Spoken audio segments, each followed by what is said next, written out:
Good morning on a Thursday morning. Kind of feel like Mr. Rogers. If I could sing, I would sing you a song like, "Welcome to our neighborhood," but I can't sing. And so I really want you guys to be able to come back. So I'm not going to sing, but we're just going to get right into our drawing, and I'll give you a minute to get your stuff. All right, so today I'm going to show you how you can kind of blend some of these flowers with watercolors. You do not have to use watercolors. If you've got colored pens at home, you can use those, whatever. Whatever you have at home, it's totally fine. So in these petals, we've used the micron pen so we can do watercolor right over the top of them. And so when you're wanting to blend with watercolor, you can start by just putting some water over that area where you want the watercolor to blend. And I like purple, so I'm going to do kind of reddish purple flowers.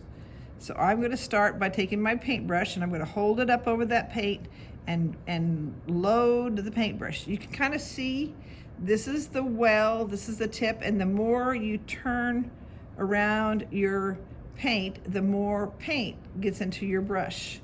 And so I'm just going to kind of take and go along the edges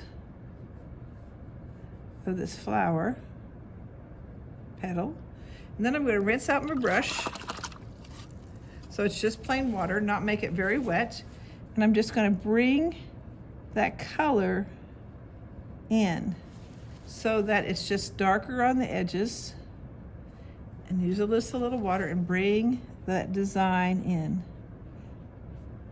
Now, your watercolor will always dry a little lighter than what you think it is right now, what you think, as far as, and so I'm going to wait and just do that on all the petals until it gets drier, and then I may want to put a second coat. With watercolor, you can always get darker, but you can't always get lighter. Now, if you decide that this is really too dark, one of the ways that you can is you can take a dry brush and you can just lay your brush over like this if you get it too dark, and you can pick it up. So you can take it, have a dry brush and lay it right over the top while this is wet and pick up some of the color. All right, so you can do that. I'm going to go on to the next one. I do not want to put right next to it because of the fact that it would bleed into this. So we're going to do one of the petals that's kind of behind. And again, I'm going to come back and start with just my plain water.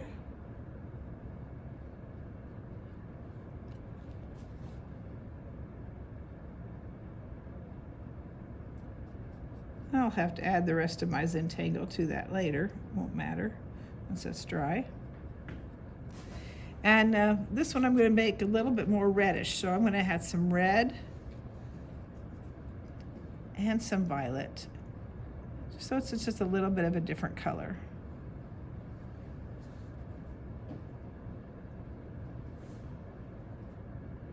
And again, I'm just going to put it right along the edge.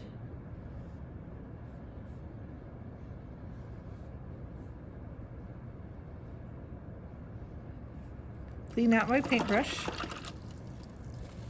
it's just plain water, and pull that paint over to my petals. And I think I do have a little too dark here, so again with my dry brush I can just pick up some of that paint. I'm just going to dry it with a paper towel, and that paint will go right into the brush and you can pick it up. So that you have an edge that's very soft.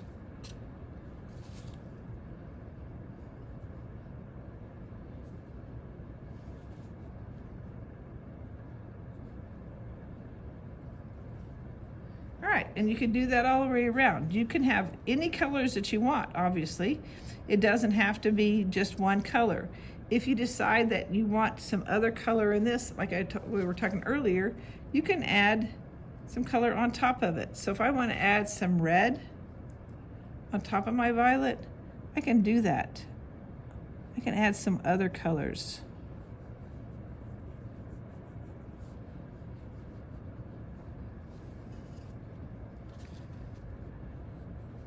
and just soften them in.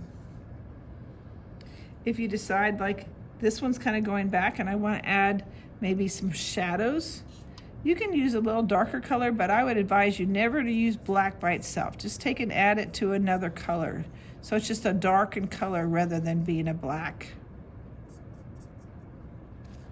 So if I want to shadow in some shadows on the outside, I can do that. I can make it a little darker to make it shadow, since these are going to be petals that are going to be underneath the other petals. All right, so you're going to do that on all of them. On the outside border, you can add with your colored pencils, or you can do watercolor if you want to. If you want them all to be interestingly different, like all these different designs in here can be different colors. All right, I'm going to stop for right now and finish it, let you guys paint. All right, so we have our finished mandala. Make sure that you leave, just do the edges and leave the middle part with white so it doesn't get so dark. And you can add your colors on the outside.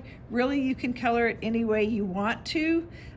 This is just kind of like a starting point. We basically made our own adult coloring page, which is kind of cool. And so you can make any kind of design that you want and be able to color it in. All right, that's it for Thursday. We're almost to a Friday and the weekend. Of course, at this point, one day seems like the next, and so it all seems kind of like the same. So stay connected, call somebody. Miss you guys a lot. See you tomorrow morning. Bye-bye. Wash your hands.